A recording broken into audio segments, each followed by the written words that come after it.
मेरा नाम चंदन है। मैं एक सरकारी बैंक में कैशियर के पद पर काम करता हूँ।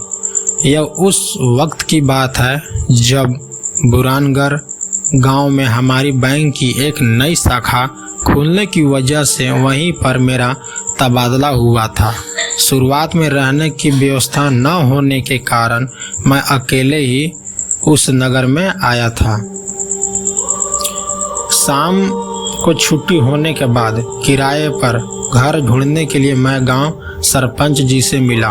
उन्होंने कहा कि उनके पास तो कोई घर खाली नहीं है जिसे वो किराए पर दे सके। सरपंच जी ने मुझे कुंतल नाम के मरवाड़ी के बंगले का पता दिया। मैं उस मरवाड़ी से जाकर मिला। उनसे कहा कि कुंतल भाई, मेरे परिवार में बूढ़े माँ बाप, मेरी गर्भवती बीवी और मैं कुल मिलाकर 5 लोग हैं। हमें रहने के लिए किराए पर घर चाहिए और मेरी नौकरी भी सरकारी है, तो आपको किराया भी समय पर दे दिया करूँगा। उन्होंने कहा कि उनके पास एक पुरानी हवेली है जो बहुत सालों से वीरान पड़ी हुई है।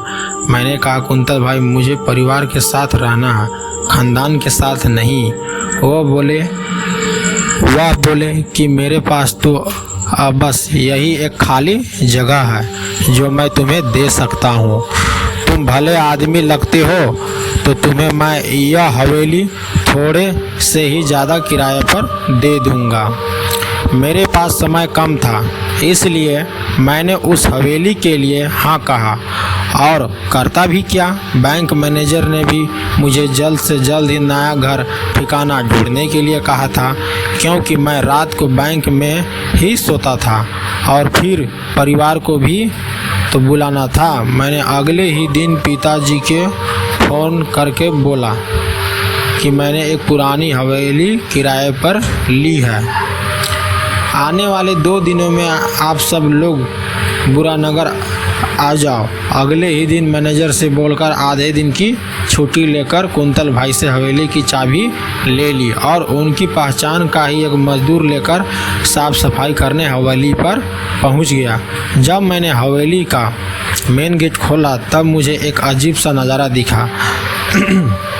हवेली के आंगन और बगीचे में जगह जगह किसी ने बड़े बड़े गड्ढे खोद दिए थे, जैसे ही कोई ज़मीन में कुछ ढूंढ रहा है।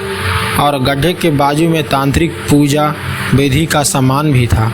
वहाँ पर सबसे विचित्र चीज़ थी गेहूं के आटे से बना हुआ नाग, जो हर गड्ढे के पास रखा हुआ था।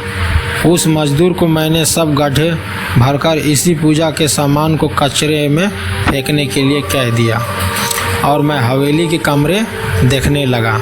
हवेली में कुल मिलाकर 16 बड़े बड़े कमरे और एक रसोई घर था। उनमें से जब मैंने पहला कमरा खोला तब मुझे दिखा कि फर्श पर बहुत सारे सांपों की कैंचुलियाँ और वहीं गेहूं के आटे से बने हुए नाग थे। रसोई छोड़कर सभी कमरों का यही हाल था। वो कमरा साफ करने में मुझे रात हो गई थी। फिर भी रात को बैंक जाते जाते घर के मालिक को जो देखा वह सब बताया। वह बोले कि किसी बच्चे या पियक्कड़ गांव वाले ने अंदर घुसकर कोई शरारत की होगी। उन्होंने यह सुनकर मेरी बात को टाल दिया, पर मेरा मन मुझे कुछ और ही संकेत दे रहा था। क्या दूसरा कोई घर भी तो नहीं मिल रहा था? अगले ही दिन रविवार था। मेरा परिवार इस गांव में आने वाला था।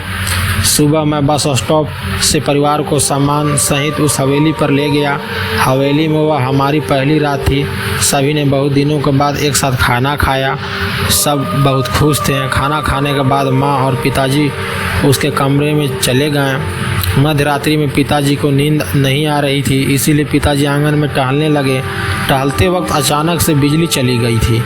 फिर उन्हें एक स्त्री का आवाज़ सुनाई दी। श्यामलाल, श्यामलाल, अरे ओ श्यामलाल, तुम मुझे सिर्फ एक बलि दे दो और पूरा सोना तुम्हारा होगा। सिर्फ एक बलि देकर तुम सोने का भंडार के स्वामी बन जाओगे। ये आवाज़ उन्हें बार बार सुनाई देने लगी। उस समय वह डर के मारे बौखला गए और इधर उधर नज़र घुमाने लगे और फिर वह सामने आई। उसकी आंखें लाल थी, माथे पर नाग का चिन्ह था। उसने हरे रंग की चमकने वाली साड़ी पहनी थी। उसकी दो मुंही जुबान बार बार मुंह के अंदर बाहर कर रही थी। यह भयंकर मंजर देखकर पिताजी बेहोश हो गए। फिर सुबह जब माँ ने उन्हें देखा तो ज़ोर ज़ोर से आवाज़ देकर मुझे बुला लिया।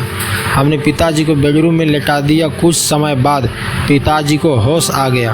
उन्होंने जो हुआ वह सब बताया। माँ के चेहरे का तो रंग ही उड़ गया था। बाद में मैं ऑफिस चला गया। पूरा दिन मेरे मन को शुरुआत से ही देखी और पिताजी ने बताई हुई सभी बातें एक के बाद एक दस्तक देने लगी।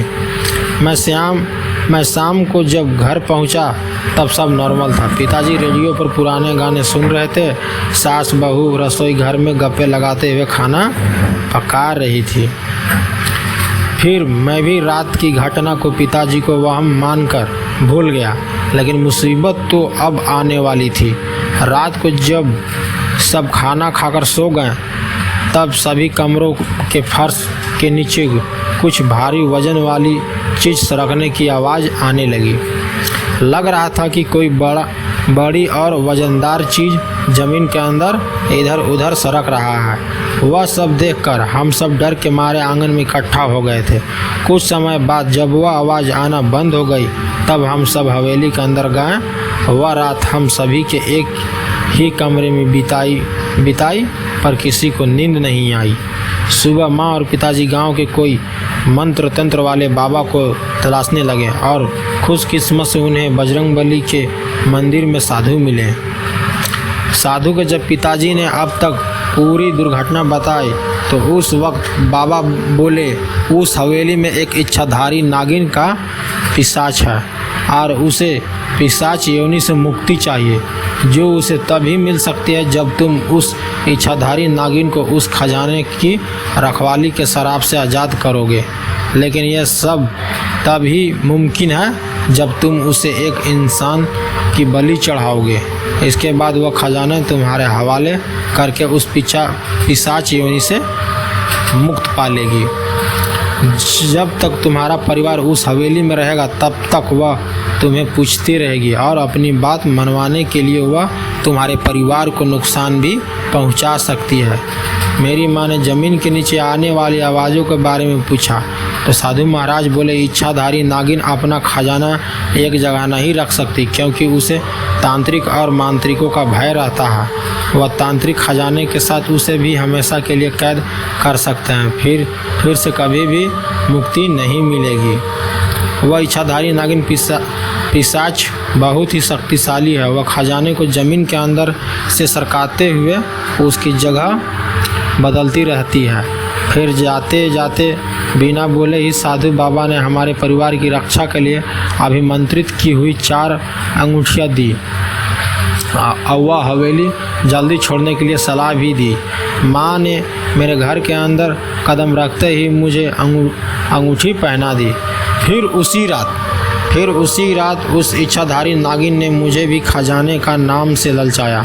जब मैं रात को 12 बजे के बाद पेशाब करने उठा था तब आंगन में ही मुझे पीछे से आवाज़ दी, चंदन चंदन, मुझे सिर्फ एक बलि दे दो, फिर पूरा खजाना तुम्हारा होगा। तुम्हें अपनी पूरी ज़िंदगी किसी को भी गुलामी करने की ज़रूरत नहीं पड़ेगी, बस सिर्फ एक बलि दे दो और पूरा खजाना तुम्हारा। उसकी आवाज़ से वो बेहद गुस्से में लग रही थी। शायद तो मुझे मार भी देती, पर मैंने पीछे मुड़कर नहीं देखा था और साधु महाराज की अंगूठी जिस पर हनुमान जी का आशीर्वाद था वो मेरे पास ही थी, इसीलिए वह मुझे हानि पहुंचा नहीं सकती थी। इसी वजह से वो इच्छाधारी नागिन पिशाच गुस्से से तिलमिला उठी थी। अगले ही दिन भगवान की कृपा से मुझे नज़दीकी के गांव से दूसरा घर मिल गया और अब मैं मेरे परिवार के साथ ही वहीं पर रहता हूँ। मेरी गर्भवती बीबी को लड़का हुआ है। दोस्तों, इच्छाधारी नागिन की कहानी आपको कैसी लगी यह कमेंट करके ज़रूर बताएं। अगर आपको पास भी ऐसी कोई इच्छाधारी नागिन की कहानी है तो है तो हमारे पास शेयर करें। अगर हमारे वीडियो पर नए हैं तो चैनल को सब्सक्राइब करें और वीडियो पसंद आए तो